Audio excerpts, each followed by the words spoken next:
Selamat datang di channel Indah Kirana, channel tentang alur cerita anime Donghua. Yang suka dengan alur ceritanya, jangan lupa subscribe ya guys, biar gak ketinggalan alur cerita menarik selanjutnya. Tanpa banyak bicara lagi, mari dengarkan alur ceritanya. Semoga terhibur. Bab ke-179. Bang, badai Doki yang menakutkan menyapu seperti tsunami dari ruang kosong. Nyala api yang indah bercampur dengan kabut berwarna hitam pekat. Keduanya seperti dua naga besar yang terjerat satu sama lain saat mereka menyapu ke segala arah dengan badai Doki yang menakutkan ini. Pada saat ini, seluruh ruangan mulai bergetar hebat. Bahkan dunia di atas angkasa, yang baru saja kembali ke keadaan damai, mulai bergetar sedikit pada saat ini. Ini, apa yang terjadi? Sebuah cahaya bersinar di langit di atas hutan tak berujung. Segera, sosok Luo tua muncul di ruang kosong. Sepasang mata tua yang tajam dipenuhi dengan ekspresi muram saat dia menatap tanah di hutan di bawah. Beberapa saat yang lalu, Luo tua dengan jelas merasakan sedikit getaran di ruang ini. Penyebab getarannya berasal dari tanah di depannya. Lebih tepatnya, itu seharusnya berasal dari dalam tanah. Dengan kultivasi Luo tua dan persepsi yang luar biasa, dia dapat mengatakan bahwa kekuatan yang menyebabkan ruang ini bergetar berasal dari dua jenis keterampilan Do. Meskipun dia tidak dapat sepenuhnya menyerap pemandangan di sumber getaran di matanya, ekspresi Old Luo tanpa sadar sedikit berubah ketika dia merasakan ini. Heimu telah menyeret Xiaoyan jauh ke dalam tanah selama setengah bulan. Dengan kekuatan Heimu, kemungkinan besar Xiaoyan sudah menjadi jiwa yang mati di bawah cakarnya selama setengah bulan ini. Karena kasusnya seperti ini, siapakah orang yang menggunakan keterampilan Do saat ini? Ekspresi suram Luo tua, yang telah suram selama setengah bulan, segera menjadi suram ketika dia memikirkan Xiaoyan. Sesuatu telah terjadi pada Xiaoyan. Semua ini pada akhirnya bisa disalahkan padanya. Namun, sebelum gelombang pertama mereda, gelombang lain telah muncul. Ini baru setengah bulan. Mengapa kedalaman bumi sekali lagi menjadi bergejolak? Ini, apa yang terjadi? Jangan bilang kalau bocah Yan Xiao sebenarnya masih hidup. Tapi dengan metode Heimu, bagaimana mungkin dia bisa membiarkan Yan Xiao tetap hidup? Terlebih lagi, Yan Xiao sudah menjadi anak panah di akhir penerbangannya saat itu. Biarpun dia sudah pulih selama setengah bulan ini, dia pasti bukan tandingan Heimu. Orang itu, setelah menganalisis dalam hatinya, mata penatua Luo tiba-tiba berbinar. Ekspresi di antara alisnya sepertinya memikirkan sesuatu. Dia sedikit mengepalkan tinjunya di bawah lengan bajunya dan bergumam pada dirinya sendiri dengan suara rendah. Mungkinkah bahwa ini adalah raja tuamu itu? Apakah dia berhasil membebaskan diri? Ketika dia memikirkan hal ini, penatua Luo merasa sedikit lebih santai. Sekarang Xiaoyan berada dalam masalah dan rajamu masih hidup. Ini bisa dianggap sebagai hasil yang baik untuknya. Namun, Luo tua dengan cepat mengernyitkan alisnya. Berdasarkan pemahamannya terhadap mereka berdua, kekuatan Heimu lebih kuat dari kekuatan rajamu. Di masa lalu, dia harus bergabung dengan rajamu untuk menekan Heimu. Meskipun Heimu telah menghabiskan semua energi yang dia kumpulkan selama 1000 tahun terakhir dalam pertempuran besar setengah bulan yang lalu, rajamu juga telah kehabisan tenaga. Banyak energi dalam pertempuran itu. Di bawah kendali Heimu, energi di tubuhnya pasti telah habis. Dan setelah setengah bulan pemulihan, meskipun Heimu tidak dapat kembali ke keadaan sebelumnya, dia jelas bukan seseorang yang bisa ditangani Kingmu. Jika Kingmu bertarung lagi saat ini, hasilnya tidak akan bagus. Ketika dia memikirkan hal ini, ekspresi santai di wajah penatua Luo mau tidak mau menjadi gugup lagi. Setelah ragu-ragu sejenak, penatua Luo dengan cepat menjadi tenang. Dia membalik telapak tangannya dan token giok hijau muncul di telapak tangannya. Saat token giok muncul, penatua Luo mengepalkan tinjunya dan token giok hijau itu langsung hancur menjadi tumpukan bubuk batu. Hutan yang luas, ada kilatan cahaya. Lusinan sosok terbang ke langit dan berubah menjadi meteor hijau saat mereka dengan cepat terbang menuju Elder Luo. Elder Luo. Ketika puluhan sosok tiba di depan Elder Luo, mereka secara bersamaan berhenti dan berdiri di langit. Mereka membungkuk kepada penatua Luo dan menyapanya dengan hormat. Pada saat ini, penatua Luo sedang tidak berminat untuk mempedulikan formalitas yang rumit ini. Dia melambaikan tangannya dengan santai dan berkata, "Cepat bubar, kalian semua.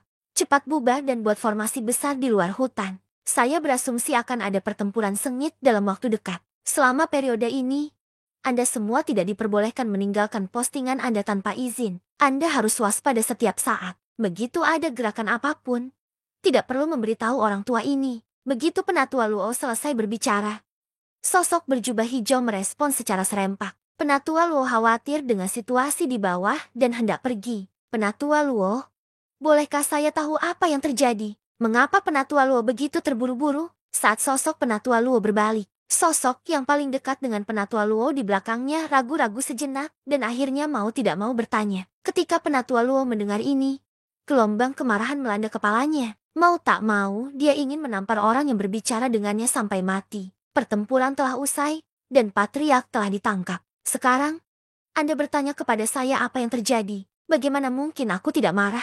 Anda, bagus. Kamu benar-benar hebat. Sungguh luar biasa 32 penjaga roh dari suku Ginseng Roh. Anda benar-benar tidak akan keluar sampai kematian sudah dekat. Kembali dan atur susunannya. Ketika Penatua Luo berteriak dengan marah, 32 penjaga roh segera gemetar. Mereka tidak berani mengatakan apapun dan dengan cepat menundukkan kepala dan mundur. Meskipun Luo Tua bukan anggota suku ginseng spiritual mereka jelas tahu bahwa posisi Luo Tua di dalam suku tidak ada bedanya dengan pemimpin suku. Tentu saja mereka tidak akan mampu menahan amarah pemimpin suku. Penatua Luo dengan marah memelototi sosok kelompok pengawal spiritual yang akan pergi. Dia juga dengan marah mengibaskan lengan bajunya yang lebar dan memarahi dengan suara rendah. HMP, pantas saja suku roh ginseng yang agung menolak keadaan seperti itu. Bagaimana orang-orang seperti itu bisa melindungi suku roh ginseng? Kamu sudah menjalani kehidupan yang damai terlalu lama. Anda telah lupa bagaimana dunia bekerja. Ketika Penatua Luo sadar kembali, dia melihat ke tanah di bawah lagi. Ekspresi wajahnya menjadi khawatir. Kuharap lelaki tua itu bisa bergegas keluar. Selama dia di tanah, semuanya akan mudah. Kali ini, Heimu tidak akan bisa kembali. Namun, dibandingkan dengan tebakan dan kekhawatiran Penatua Luo di lapangan, ada pemandangan lain di ruang misterius di bawah tanah. Badai doki yang liar dan dahsyat menyapu seluruh ruang. Di ruang kosong, 3 lapisan dari 5 kelopak api teratai Buddha marah telah dihilangkan. Hanya inti teratai yang tersisa. Pada saat ini, Heimu akhirnya bisa melihat dengan jelas sosok cahaya redup di api teratai Buddha marah. Wajah sosok cahaya itu tidak jauh berbeda dengan wajah Xiaoyan. Melihat ini, hati Heimu langsung terguncang. Mengesampingkan fakta bahwa keterampilan Do ini berada di puncak keterampilan Do kelas manusia. Hanya sosok ringan ini saja sudah cukup untuk mengejutkannya. Api teratai Buddha marah ini sebenarnya diciptakan oleh Xiaoyan. Setelah mengalami 3 serangan doki yang menakutkan, Heimu dapat dengan jelas merasakan bahwa kekuatan teratai api semakin kuat setiap saat. Serangan selanjutnya mungkin akan lebih menakutkan. Ini, monster macam apa anak kecil ini? Dia hanyalah seorang bandi. Bagaimana dia bisa menciptakan benda menakutkan seperti itu? Apakah ini benar-benar sesuatu yang bisa dilakukan manusia? Jika itu adalah keterampilan Do kelas manusia biasa, Heimu akan mampu menghadapinya tanpa transformasi roh keterampilan Do. Bahkan jika kekuatan api teratai Buddha marah ini cukup besar. Namun, jika sudah seperti ini, mau tak mau dia merasa sedikit khawatir. Teror dari transformasi roh keterampilan Do adalah bahwa ia mampu melepaskan semua kekuatan keterampilan Do kelas manusia hingga batas maksimalnya. Ia mampu melepaskan kekuatan yang dimiliki oleh skill Do kelas manusia tanpa hambatan. Poin ini adalah sesuatu yang tidak bisa dibandingkan dengan keterampilan Do kelas manusia biasa. Karena titik inilah Heimu tahu bahwa kekuatan yang dimiliki oleh 2 lapisan kelopak teratai yang tersisa akan lebih menakutkan daripada apa yang dia bayangkan di dalam hatinya. Di sisi lain, Heaven Seizing Claw itu memang layak menjadi teknik Do klasi. Meski kekuatannya tak sekuat dulu. Meski begitu, cakar tangan raksasa itu tetap mempertahankan keutuhannya. Kekuatan di dalamnya juga sangat kuat. Sebagai perbandingan, api teratai Buddha marah Xiaoyan hanya sekecil setitik debu di depannya. Melihat Xiaoyan saat ini, auranya sudah menjadi sangat lemah. Seluruh wajahnya tidak berlumuran darah. Sepasang mata cerah tampak tertanam dalam di rongga matanya. Kondisi seluruh tubuhnya sangat lemah. Jika bukan karena dia secara paksa menopang dirinya sendiri dengan pikirannya, kemungkinan besar Xiaoyan sudah mendarat di suatu tempat yang tidak diketahui. Setelah hening beberapa saat, kelopak teratai api sekali lagi terpisah dari tubuh utamanya di udara. Kabut hitam yang bergejolak sekali lagi muncul dari permukaan cakar penangkap surga. Saat berikutnya, serangan terakhir akhirnya tiba. Bab ke-180. Gelombang api yang sangat menakutkan membawa aura menakutkan yang dapat menghancurkan dunia saat menyapu seluruh ruang kosong dan dengan keras menghantam cakar penangkap surga. Ko juga tiba-tiba tersapu setelah diaduk beberapa saat. Itu bertabrakan dengan gelombang api. Segera, seluruh ruang sekali lagi bergetar hebat. Guncangan kali ini bahkan lebih hebat dari beberapa kali sebelumnya. Bahkan pohon ginseng kuno di dunia luar bergetar hebat. Alis Elder Luo yang awalnya terjalin erat menjadi semakin bengkok ketika dia melihat ini. Hatinya sangat khawatir. Namun, karena keunikan dunia ini, bahkan dia tidak dapat dengan paksa melangkah ke dunia di bawah tanah.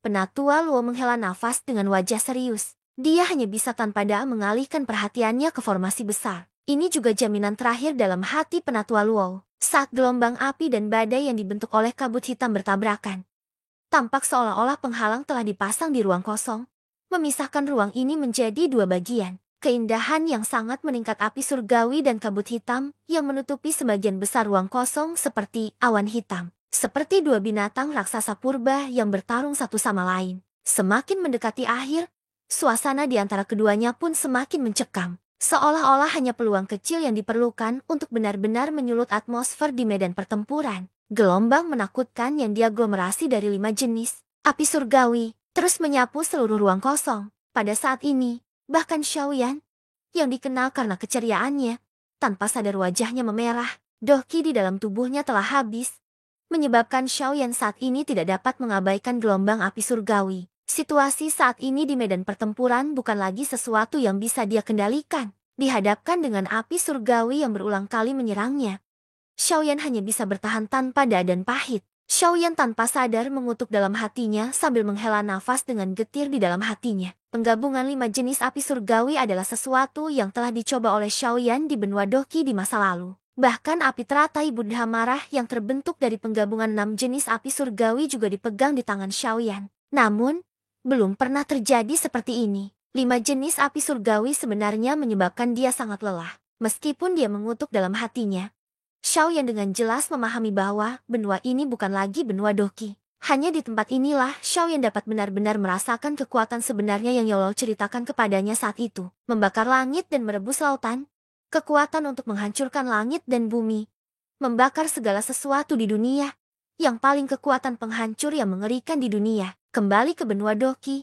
Ketika Xiaoyan mengendalikan api teratai pemurnian iblis, dia mengandalkan api teratai pemurnian iblis untuk mengalahkan aula jiwa dan melawan Raja Naga Utara. Pada saat itu, Xiaoyan berpikir bahwa dia telah benar-benar melepaskan kekuatan api surgawi. Lagi pula, api teratai Buddha marah sudah merupakan batas maksimum Xiaoyan bisa melepaskan kekuatan api surgawi. Namun, hanya setelah dia menjadi seorang kaisar dan menampilkan teknik Do kuno, penguasa abadi api surgawi, barulah dia menyadari bahwa api surgawi yang disebutkan Yao Lao tampaknya tidak sekuat itu. Sekarang Xiaoyan telah datang ke benua Yuanwu dan bertemu Guyu. Dia akhirnya menyadari bahwa bukan api surgawi tidak sekuat yang dikabarkan. Sebaliknya, api surgawi yang dia tahu bukanlah api surgawi yang sebenarnya. Bang! Badai api berwarna putih pekat menyapu seluruh ruang kosong, menyebabkan seluruh ruang bergetar hebat. Banyak batu besar berjatuhan dari kegelapan yang gelap. Mereka muncul seperti badai yang berbeda di dunia yang kosong ini. Namun, segera setelah itu, badai api surgawi yang menakutkan menyapu dan berubah menjadi ketiadaan. Pada saat ini, ekspresi wajah Xiaoyan dan Heimu tiba-tiba berubah. Mereka mengungkapkan ekspresi sangat terkejut. Kekuatan api dingin tulang adalah sesuatu yang telah disaksikan secara pribadi oleh Xiaoyan. Namun, ini adalah pertama kalinya Xiaoyan melihat nyala api yang begitu kuat. Setelah bergabung dengan tubuh aslinya, kekuatan api pendingin tulang telah mencapai tingkat yang sangat menakutkan. Berdasarkan kekuatan yang dilepaskan oleh api pendingin tulang, sepertinya api itu tidak akan kalah dengan api pemakan Yiliti di benua Doki. Hal ini juga menyebabkan Xiaoyan tanpa sadar mendecakkan lidahnya dengan takjub. Pada saat yang sama dia merasa terkejut. Ceka, aku benar-benar tidak menyangka bahwa api benih belaka akan mampu mengeluarkan kekuatan mengerikan seperti itu. Sulit untuk dibayangkan jika api pendingin tulang mengeluarkan seluruh kekuatannya. Bukankah hal semacam itu mungkin mampu menghancurkan dunia? Haha, kekuatan api surgawi jauh lebih menakutkan daripada yang kamu fahami. Oleh karena itu, jika kamu ingin menaikkan mantra api pembakaran ke tingkat tertinggi, mustahil tanpa kemampuan sejati. Kejutan dalam hati Xiaoyan secara alami tidak luput dari perhatian Guyu. Guyu tidak lupa menambahkan kendala lain di hati Xiaoyan sambil mengejek Xiaoyan dengan mulutnya. Tentu saja tidak perlu meragukan kekuatan api surgawi. Itu juga karena jalan Xiaoyan untuk meningkatkan kekuatannya akan menjadi lebih sulit. Kata-kata Gutua tidak dengan sengaja menambah tekanan pada Xiaoyan. Sebaliknya, Dia ingin membiarkan Xiaoyan memahami dengan jelas betapa tingginya kebutuhan kekuatan untuk jalan yang akan dia ambil di masa depan. Kekuatannya saat ini jauh dari cukup. Xiaoyan diam-diam mengangguk di dalam hatinya setelah mendengar kata-kata Owet Gu. Kekuatannya berasal dari api surgawi. Hanya dengan mengendalikan api surgawi yang lebih kuat lagi, dia bisa benar-benar mendapatkan pijakan di benua Yuanwu ini. Pada saat itu, tujuan dari gerbang penghancur hantu akan terungkap. Di sisi lain, tubuh kurus Heimu tanpa sadar bergetar setelah dia merasakan aura liar dan kekerasan yang menakutkan di dalam Bone Chilling Flame. Dia benar-benar merasakan jejak aura menakutkan yang menyebabkan dia menjadi sangat takut dengan api surgawi. Teror aura itu bahkan lebih besar daripada saat dia berada di puncaknya. Bajingan! Ini, di mana tepatnya bocah ini mendapatkan api surgawi ini? Bagaimana bisa begitu menakutkan? Bocah ini, kenapa aura di tubuhnya sedikit aneh? Keanehan dari api dingin tulang menyebabkan Heimu tanpa sadar mengutuk. Meskipun demikian, masih sulit baginya untuk menyembunyikan keterkejutannya. Namun, dibandingkan dengan keraguan di hati Heimu, badai menakutkan yang dibentuk oleh api dingin tulang tidak memberinya waktu untuk mempertimbangkannya. Saat api surgawi putih pekat yang liar dan ganas seperti naga badai menyapu keluar, sejumlah lapisan ruang tak terlihat yang telah terkoyak sekali lagi meledak. Di dalam ruang kosong, kilatan petir seperti badai spasial seperti banyak ular kecil yang menempel di pinggiran badai api surgawi menghantam cakar penangkap surga yang masih sangat sombong. Ketika badai api surgawi menyerang, cakar penangkap surga, yang setebal pilar naga, tiba-tiba mengepal dengan kekuatan yang menakutkan juga mulai mendatangkan malapetaka. Segera, suara ledakan seperti guntur bergema di dunia yang kosong ini. Luang tak kasat mata itu seperti balon yang terjepit di antara celah cakarnya. Cakar tangan yang setengah terbuka dan setengah tertutup itu merobek ruang kosong itu. Angin yang sangat tajam berubah menjadi banyak pilar tak terlihat yang dengan keras menghantam badai api putih pekat yang juga dipenuhi dengan aura yang mengesankan. Sayangnya, pilar tak kasat mata ini, yang bahkan bandi biasa pun tidak berani ceroboh saat melihatnya. Seperti angin sepoi-sepoi menyapu badai api surgawi, itu tersebar dengan ledakan sebelum bahkan 1000 kaki dari badai api surgawi. Setelah pilar tersebut dipatahkan, jarak antara badai api surgawi dan cakar penangkap surga menjadi semakin kecil. Dalam sekejap, dua keterampilan Do yang kuat yang memiliki kekuatan destruktif akan bertabrakan dengan keras. Akhir dari pertempuran ini juga akan tiba secara resmi. Dalam sekejap, badai api surgawi dan badai api surgawi telah bertabrakan dengan keras satu sama lain pada saat yang sama ketika pilar itu hancur. Namun, apa yang menyambut Xiaoyan dan Heimu adalah keheningan sesaat. Seolah-olah dua bola kapas berwarna berbeda bertabrakan di ruang kosong. Tidak ada suara sedikit pun yang keluar. Namun, di saat berikutnya, cahaya putih menyilaukan keluar dari tengah tabrakan seperti matahari di malam yang gelap, menyebabkan seseorang tidak bisa membuka matanya. Bang! Segera setelah itu, ledakan menakutkan yang seperti ledakan bom nuklir berubah menjadi gelombang udara melingkar tak kasat mata yang menyapu seluruh ruang. Bersambung ke bab selanjutnya.